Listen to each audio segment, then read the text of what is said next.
Hello, and welcome to Voices for Mental Health, the podcast where we share raw, unfiltered stories from everyday people, mental health professionals, and advocates in the field. Together, we break the silence and challenge the stigma surrounding mental illness. Each episode offers a unique perspective and insights into living with mental health issues, and is intended to inspire hope, spark healing, and remind you that you are not alone. I'm your host, Candace Schoner. Carrie has the day off. In this episode, I am joined by mixed media artist Michelle Geiger to explore how art can transform lives and serve as a powerful tool for processing grief. Michelle, welcome to the podcast. Thank you for having me. Can you briefly share with the audience about your background, including your career in art?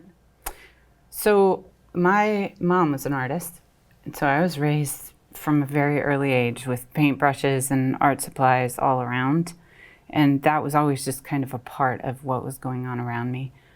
And in college, I started studying marine biology and fine arts. I was studying printmaking, and going back and forth between the two was really, I think, what lit the fire.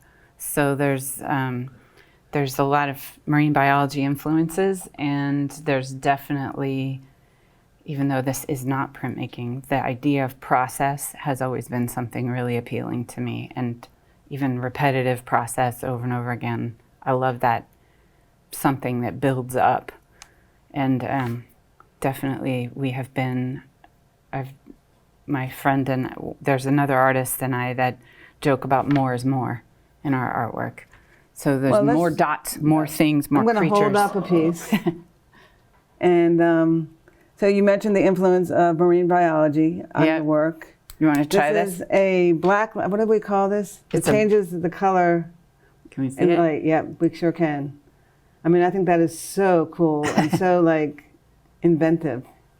Yeah, I've been, these are very new pieces. I'm trying the idea of things that appear two different ways. So in regular light, they look one way. I'm going to hold up another one. Yeah, I brought, there we go. Can we stand that up? Okay, cool. And then under other light circumstances, they change. So I really like the idea that you have something that can look one way in one light and look a completely different way in a different light. You know, is that a metaphor for mental health too? Because mental illness can sort of look one way to other people, and then I think it's invisible. Yeah, I mean, it applies in so many ways. For me, there's this sort of idea of if you're struggling with depression or you're struggling with grief or whatever it is, it doesn't look the same to the outside world as it does from the inside. And under certain circumstances, under certain light, maybe it is more obvious than other times. So, you know, I play around with the idea of a different perspective, but maybe you're still with the same piece of art. You just have a different frame of reference. You know, I'm thinking back what you said earlier about the process, and you don't mind repeating things over and over again and trying to maybe modify slightly. To me, that would drive me a little bit nuts. I think it drives most people a little bit nuts. And for me, it drops the nuts a little bit down, which is helpful. So it calms that like crazy brain that makes you stress or obsess over something. Well, if I'm obsessing over putting dots on a starfish, then I can go home and be peaceful in a conversation with my family, or I can drive in crazy traffic and still be like, oh, okay, instead of honking. Or, you know. How old were you when you first started making art? Do you remember? I don't remember. Because my mom brought us up, she was an artist, and because she always had things, I do remember my mom, because she was a watercolorist and did very flowy, beautiful pieces, but she didn't work back into things. It was all very spontaneous, and and flowy. And I remember her setting us up with paint and paper, and then pulling pieces away from me because I would overwork a watercolor painting until it was mud. So I just kept poking at it so I found a medium that works because I can overwork this. And this is kind of, maybe it's not overwork, but it's a lot of work. And it doesn't turn to mud because of how this is layered up and how it's working. But if I were just doing those watercolor paintings like my mom did, it just, all the paint would sort of blur together and turn to this muddy mess.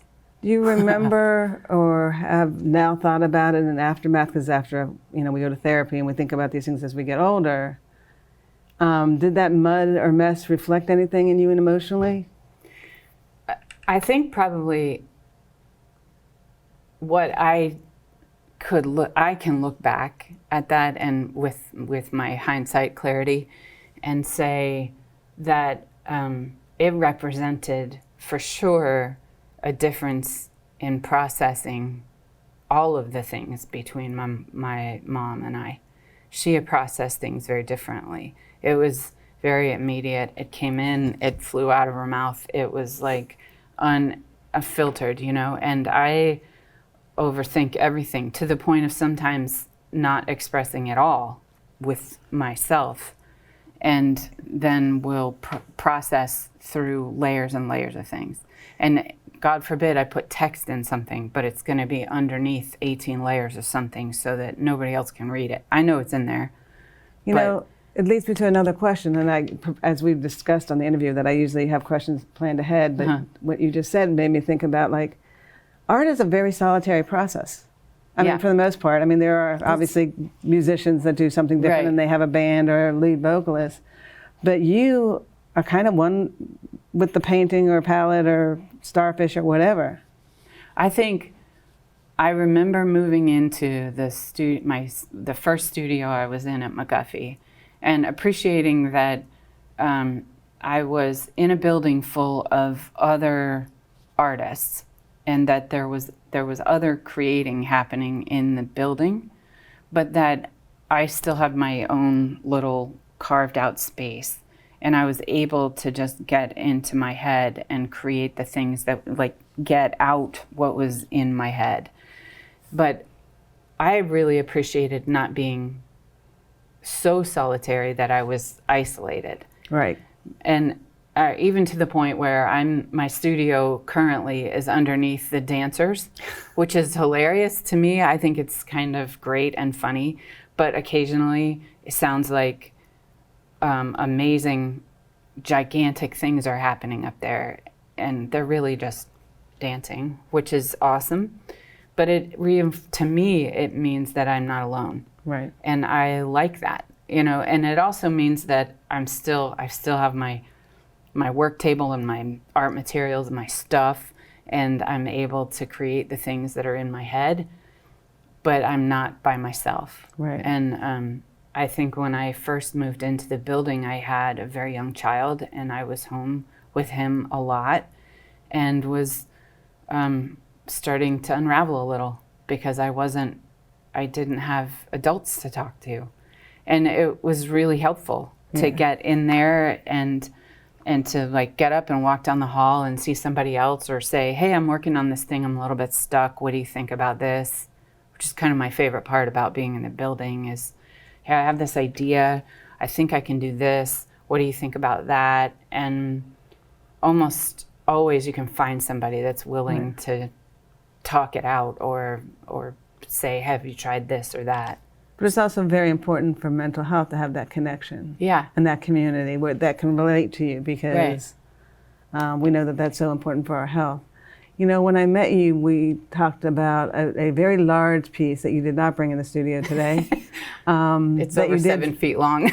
Over 7 feet long, that you did after a friend passed. So I want to know when you thought you began channeling grief through your art, and what that has done for your ability to heal from grieving. I was thinking about that after you and I talked, and I remember being in undergrad working on a printmaking project and having a friend from high school's mom pass kind of suddenly, and making a piece for him, and thinking about how that idea of grief feels important to put on, to make and create something, to sort of give it a space. And this friend of mine who was ill for a little while was in hospice. She was, previous to that, she was in the hospital, and was still her charming and delightful self, you know, no matter what was going on. She was still this part of, there was still this part of my friend who was always there. And one of the things that she had said to me was how much she loves the ocean and how much she envisions, in a very quiet moment that she and I had, that I'm not, you know, there wasn't anybody else around. She said that's how she envisioned going, was floating in the ocean. And I was working on this huge piece and just kind of thinking like, well, okay, I'm going to make that, because I can't think where else to put it. Right. You know, and it felt so huge that the piece had to be huge. And even she was tiny, but it just felt like such a big idea to have this, it wasn't entirely grief, but it was like the beauty, and there was departure, and there was all of this. I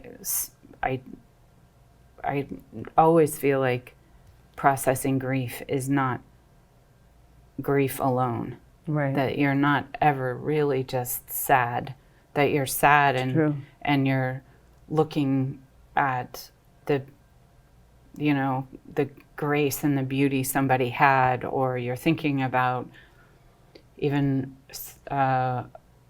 with my mom who passed last year, having this moment of like, okay, you know, now there's 2 years of time with her, and there was good and there was less good and there was complicated, and all of that stuff existed at the same time, that you can't just say, well, it's never just one dimensional.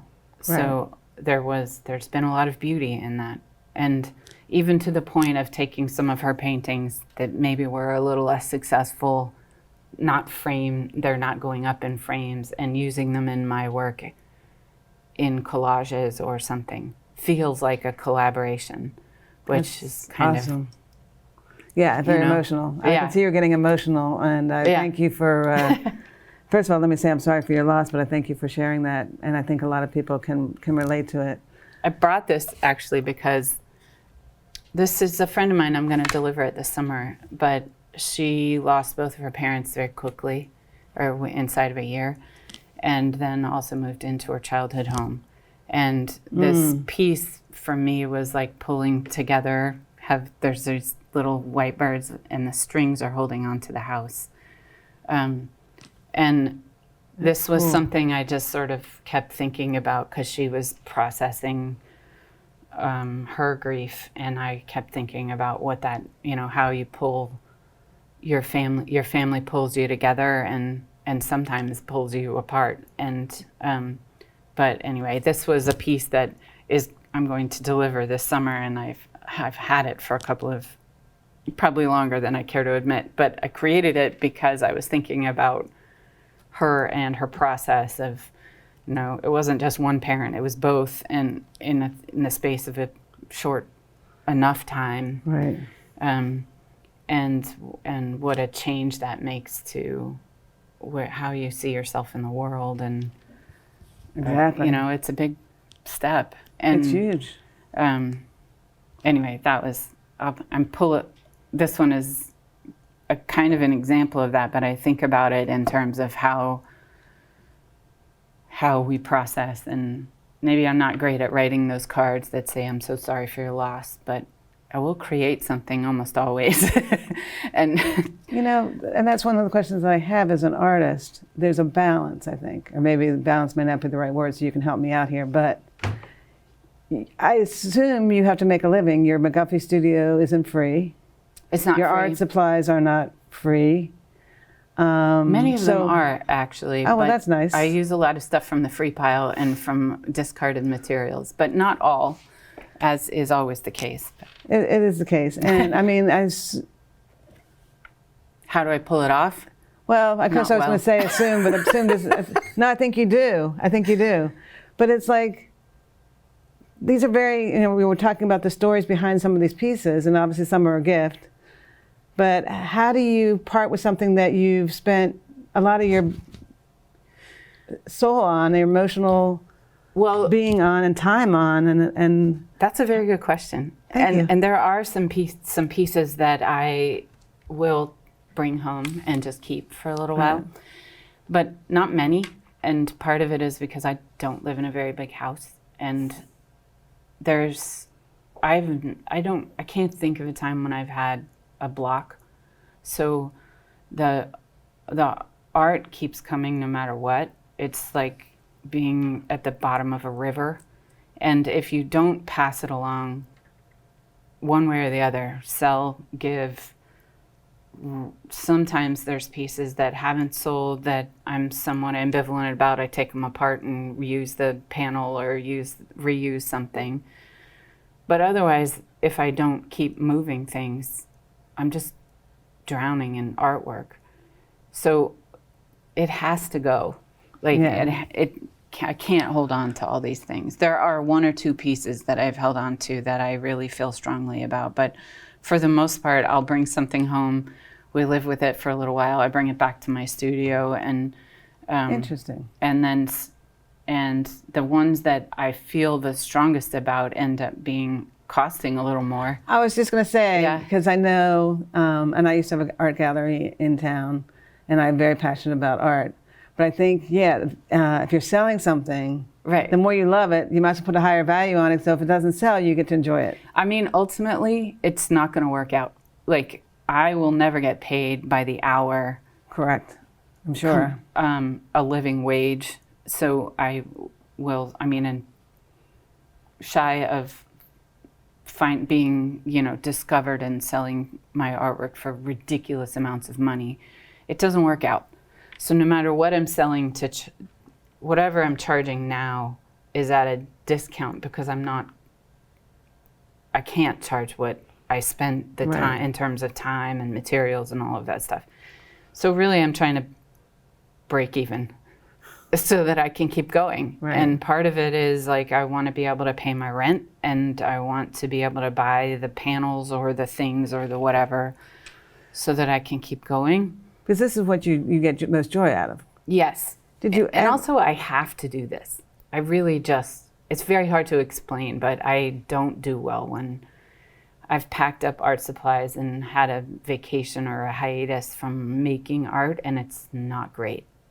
I start to unravel somehow. I'm a firm believer in following your passion. I think all too often, we just did a blog post on this, that as kids, we're a lot of times, and you're a little bit younger than I am, but are taught, you got to get a good paying job, you got to save money, this is, and you give up a lot of what you emotionally would do if money were not on the table. Right.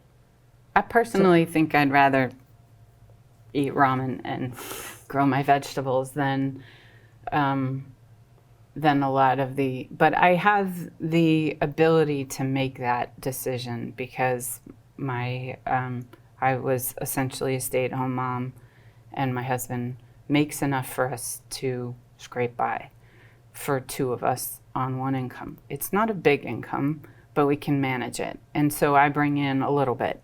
And my main goal is not to take away.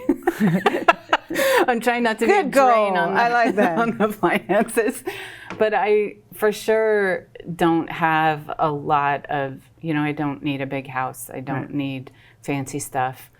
And we don't have a TV. I don't really feel like we need a lot to just enjoy where we are. Do you think that, I'm assuming it's not a great idea, but that your childhood growing up with a mother that's an artist allowed you to explore this and follow your passion? Yep.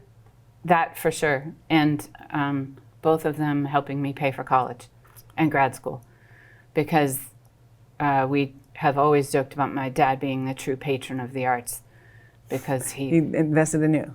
Invested in education and Right. time, and on the rare occasion will invest in a piece of artwork, but he's very choosy. Yeah. As he gets to be, considering the amount of art that surrounds him. So Yeah, really. my mom was very prolific and did many, many beautiful paintings. So there's a lot of them in the house, which is pretty awesome. I brought one of hers, a little one. Okay. It's Unfortunately, our radio or our streaming people can't see it, but we can see it here in the studio. It's just a very simple, like, it's kind of a good example of the watery, flowy, she's very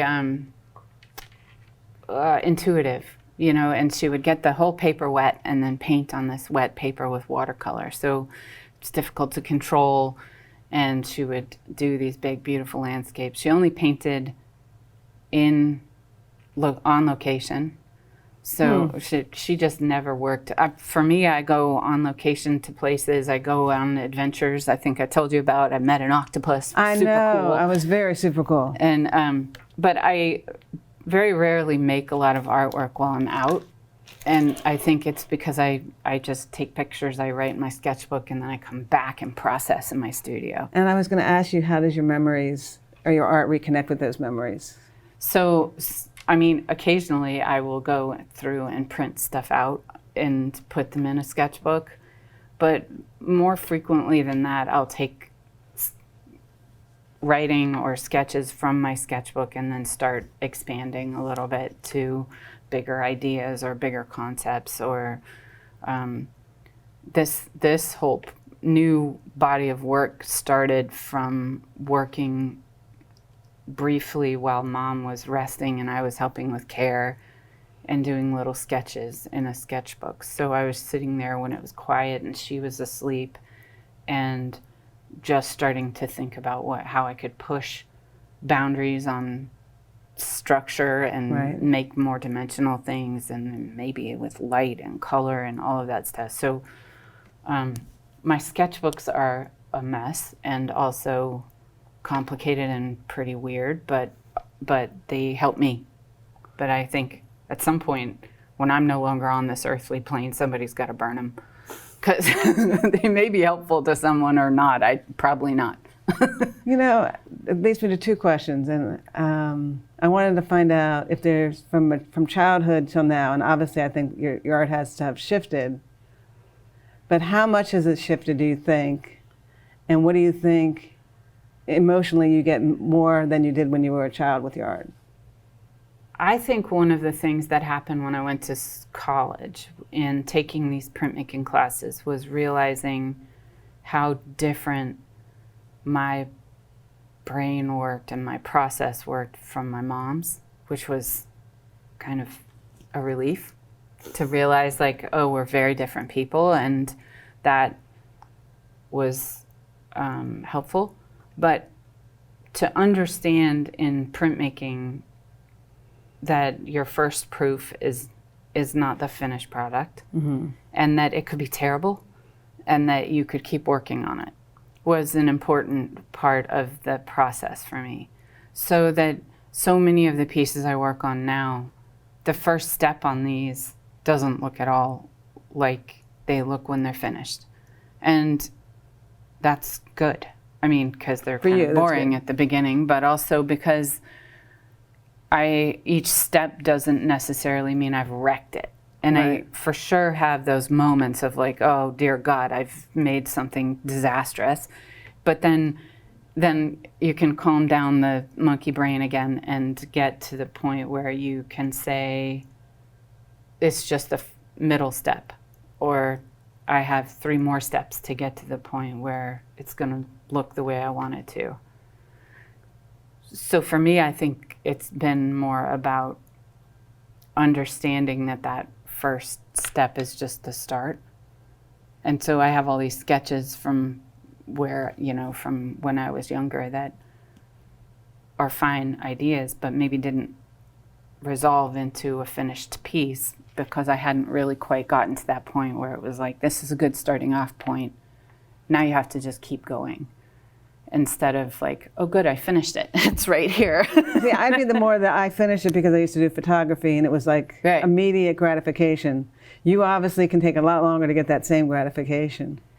I think so, but I also think maybe that's my way of working past my own internal limitations.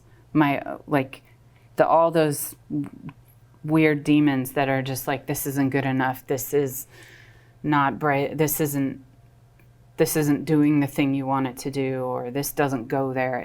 If you keep going, then eventually those quiet out, and I can get to a place of, it sounds a bit like meditation. I've never been a great meditator in the sense of sit in a room and visualize something, and usually I'm just irritated or angry at the end of this. Relate. And I realize that's the exact opposite of what people are trying to do with meditation. But if you give me a spool of copper wire and a pair of pliers, I will sit here and enter a space that is essentially meditation, and then have an octopus when I'm done, or a crab, or whatever. And I sort of brought this just because it was a little bit funny, but that's it. That's my meditation right there, which is a spool of copper wire and some pliers. So I can snip stuff, I can bend things, and I can make stuff. And half the time I'm not even looking at my hands when I'm doing this. It's more of a... Intuitive. Yeah. Yeah. Well, on that note, and I mean, we could talk for hours about this, and your art is amazing, and I had so many more questions for you. But I appreciate you sharing your art journey. Thank you. In about 30 seconds, I want to give you the last 30 seconds to ask, what would you tell other people who feel that they have a talent for art and want to pursue it, but also are concerned about living up to society's expectations of making that big paycheck? Okay, there's this sort of thoughtful, maybe mom version of things, which is mom versions are good. Find your passion and lean into it, and all of that stuff is great. But then there's also the artist side of things, which is screw expectations and do the thing that lights the fire. Life is short, and if you have a vision, do whatever you need to do to get to that point. Have a job, get a job doing whatever you need to do to pay the bills so that you can do the things, absolutely. But it doesn't have to fit any kind of, laid out program. You are the one figuring this out.